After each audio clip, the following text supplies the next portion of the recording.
नमस्कार, स्वागत है आपका इस शो में दिवाली से दिवाली तक। और आज हम हैं एनएसई से, जो कि इंडिया का तो लार्जेस्ट एक्सचेंज है ही, लेकिन वॉल्यूम के हिसाब से दुनिया का भी सबसे बड़ा एक्सचेंज है। और मेरे साथ एक बहुत खास मेहमान जुड़ गए हैं।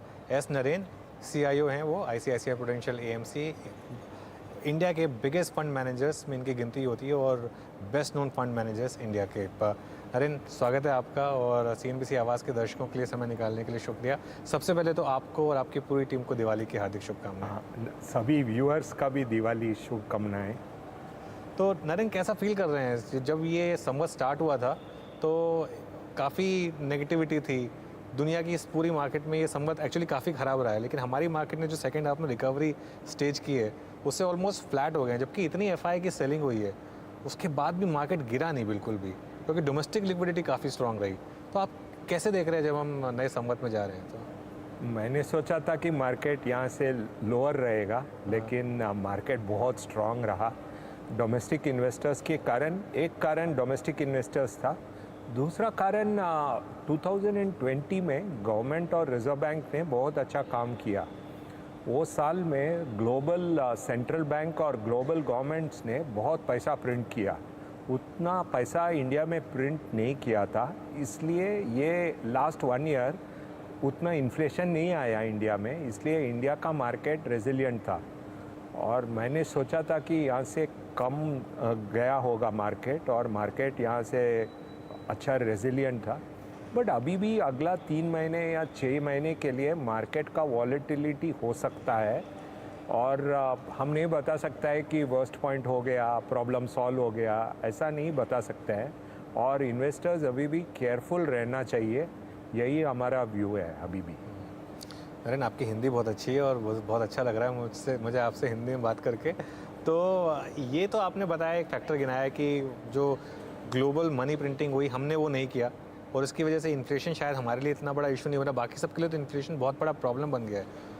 तो आप क्योंकि इन सबको ट्रैक करते हैं, ये जो अमेरिका में हो रहा है, interest rate hike, bond yield, inflation, ये कहाँ तक लेके जाएगा? क्योंकि सब ये पूछ रहे हैं कि टर्मिनल रेट क्या होगा और उसकी वजह से कितना इम्पैक्ट आ सकता है। हालांकि इतना अभी तक एफआई सेलिंग का हम पे इम्पैक्ट नहीं आया है, लेकिन क्या ये एफआई सेलिंग ऐसी चलती रहेगी अगर ये रेट इस तरह से बढ़ते रहे तो? इतना प्रॉब्लम, इतना टाइम के लिए प्रॉब्लम नहीं रहेगा। अच्छा। अगला 6 महीने में सब प्रॉब्लम्स कम हो जाएगा। हमारा व्यू है कि अगला 6 महीने में प्रॉब्लम्स कम हो जाएगा, लेकिन अगला 6 महीने में क्या होगा हमको पता नहीं है। और ये प्रॉब्लम, इंडिया का प्रॉब्लम यूएस का इन्फ्लेशन प्रॉब्लम से क्या हुआ कि यूक्रेन का वॉर के कारण जो ऑयल का दाम बढ़ाया और सभी एनर्जी प्राइस का ऊपर गया, वही प्रॉब्लम बढ़ा हुआ। इसके कारण क्या हुआ कि कोल का प्राइस ऊपर गया, गैस का प्राइस ऊपर गया, ऑयल का प्राइस ऊपर गया, उसके कारण प्रॉब्लम बढ़ा हुआ। अगला 2 महीने में सपोज यूक्रेन वॉर बंद हो गया, वो बेनिफिट बहुत आएगा। और इंडिया के लिए इन्फ्लेशन से यूक्रेन वॉर का प्रॉब्लम बढ़ा हुआ, और यूक्रेन वॉर बंद होके ऑयल का दाम सपोज $70 हो गया, वो बेनिफिट इंडिया को बहुत अच्छा आएगा। और ये हमारा कंट्रोल में नहीं है। मुझे भी पूछ सकता है, कल भी पूछ सकता है, मुझे कभी भी पता नहीं चलेगा कब यूक्रेन वॉर बंद होगा। लेकिन वो इम्पोर्टेंट है कि कब ऑयल का दाम कम होगा, कब कोल का दाम कम होगा, कब गैस का दाम कम होगा, वो बहुत इम्पोर्टेंट है इंडिया के लिए। बट फिर भी हमारा व्यू है कि अगला 6 महीने में सब प्रॉब्लम्स कम हो सकता है, लेकिन अगला 6 महीने में वॉलेटिलिटी बहुत भी हो सकता है। तो अगले 6 महीने में आप रिटेल इन्वेस्टर्स को कहेंगे कि जो डिसिप्लिन के साथ उन्होंने इन्वेस्टमेंट किया है उसी को कंटिन्यू करें? एसेट एलोकेशन में क्या एडवाइस रहेगी आपकी? हमारा प्रॉब्लम क्या है कि इंडिया का वैल्यूएशन कम नहीं है, इसलिए क्या है कि अगला 6 महीने में डाउनसाइड का रिस्क कम होगा, लेकिन अपसाइड इंडिया में कम हो सकता है बाकी कंट्रीज से। अच्छा। क्योंकि इंडिया का मार्केट वर्ल्ड में one of the costliest market है, बाकी मार्केट्स बहुत सस्ता हो गया। इसलिए जब रैली आएगा, इंडिया का मार्केट का रैली कम हो सकता है बाकी मार्केट से। हर एक मार्केट का वैल्यूएशन इंडिया का मार्केट का हाफ है अभी। यूएस के अलावा बाकी मार्केट सब हाफ है। इसलिए क्या है कि जब मार्केट में रैली आएगा 3 या 6 महीने के बाद, वो रैली बाकी मार्केट्स में बड़ा रैली आ सकता है, क्योंकि करेक्शन भी उतना है आप देखें तो हर एक मार्केट 30% गिरा है। हाँ। इंडिया का मार्केट 0 गिरा है। हाँ। इसलिए वहाँ का रैली इंडिया से ज़्यादा आ सकता है, यही हमारा व्यू है। लेकिन वर्स्ट अगला 6 मंथ्स में ख़त्म हो जाएगा, और इसलिए हम क्या बोल रहे हैं कि सभी इन्वेस्टर को डेट में भी इन्वेस्ट करने के लिए बोल रहे हैं, क्योंकि 1 साल या 2 साल पहले डेट में रिटर्न बहुत कम था। हाँ। अभी और एक इंटरेस्ट रेट हाइक आएगा, उसके बाद तो डेट में भी रिटर्न अच्छा मिलेगा, डेट म्यूचुअल फंड में भी रिटर्न अच्छा मिलने का स्कोप है। ठीक है, तो डेट म्यूचुअल फंड में भी पैसा लगाएं, सिर्फ इक्विटी में ना लगाएं पैसा।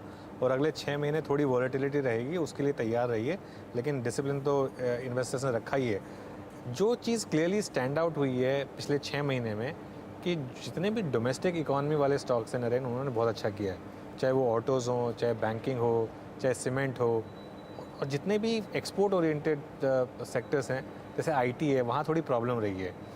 तो ये जो बाईपोलर नेचर मार्केट का रहा है, ये कंटिन्यू रहेगा या फिर दोनों तरफ अपॉर्चुनिटीज़ हैं? नहीं, वो 6 महीने के बाद यहाँ जो सेक्टर बहुत ख़राब किया है, आईटी जैसा सेक्टर, वो सब सेक्टर इम्प्रूव होने का स्कोप है, क्योंकि जो सेक्टर का बहुत कम ज़्यादा गिरा है, वो सेक्टर रिवर्स होने का स्कोप है। वो सेक्टर आउट परफॉर्म करेगा जब ग्लोबल मार्केट ऊपर चलेगा, वो समय में आईटी जैसा सेक्टर चलने का भी स्कोप है। हाँ, हमारा व्यू है कि जो सेक्टर आउट परफॉर्म किया है वो कम ऊपर जाएगा, और जो सेक्टर बहुत गिरा है वो सेक्टर ऊपर जाने का स्कोप ज़्यादा है, वही हम सोच रहे हैं अभी। ठीक है, तो अभी बैंकिंग पे क्या व्यू है आपका? क्योंकि बैंकिंग काफ़ी स्ट्रांग रहा है और हर रैली में सबसे ज़्यादा पार्टिसिपेशन बैंकिंग ने ही दिखाया है, तो वहाँ पर क्या व्यू है आपका? हमारा व्यू अच्छा है, लेकिन क्या है कि अभी यहाँ से अगला 3 से 6 महीने में जो वॉलेटिलिटी रहेगा, वो वहाँ बैंकिंग में भी असर आ सकता है, क्योंकि सभी इन्वेस्टर्स के पास बहुत बैंकिंग स्टॉक है। फंडामेंटल्स में प्रॉब्लम नहीं होगा, क्योंकि यहाँ अभी नॉन परफॉर्मिंग लोन का भी प्रॉब्लम नहीं है, क्रेडिट ग्रोथ भी बहुत ज़्यादा है, और रिज़ल्ट भी देखेंगे तो बहुत सारा बैंक का रिज़ल्ट अच्छा आया है, इसलिए फंडामेंटल्स का प्रॉब्लम नहीं है। लेकिन सभी फंड में देखेंगे तो 100 रुपीज़ में 30 रुपया बैंकिंग स्टॉक्स में है, इसलिए कोई रिडेम्पशन आता है तो बैंकिंग स्टॉक्स बेचना पड़ता है, इसके कारण ही बैंकिंग स्टॉक्स गिरा था पहले। इसलिए हमारा व्यू है कि बैंकिंग का फंडामेंटल्स अच्छा है, बट सेक्टर वॉलेटाइल रहने का स्कोप है। सेक्टर वॉलेटाइल रहने का स्कोप है। नरेन, इस साल चैलेंजेस क्या क्या होंगे मार्केट्स के लिए? जैसा आपने कहा कि अगले 6 महीने शायद थोड़े वॉलेटाइल और टफ भी रह सकते हैं, तो क्या क्या मेन चैलेंजेस होंगे? चैलेंजेस क्या हो गया कि इंडिया का वैल्यूएशन अभी चाइना का वैल्यूएशन से देखेगा तो डबल है, कोरिया ताइवान का वैल्यूएशन से देखेगा तो बहुत डबल है।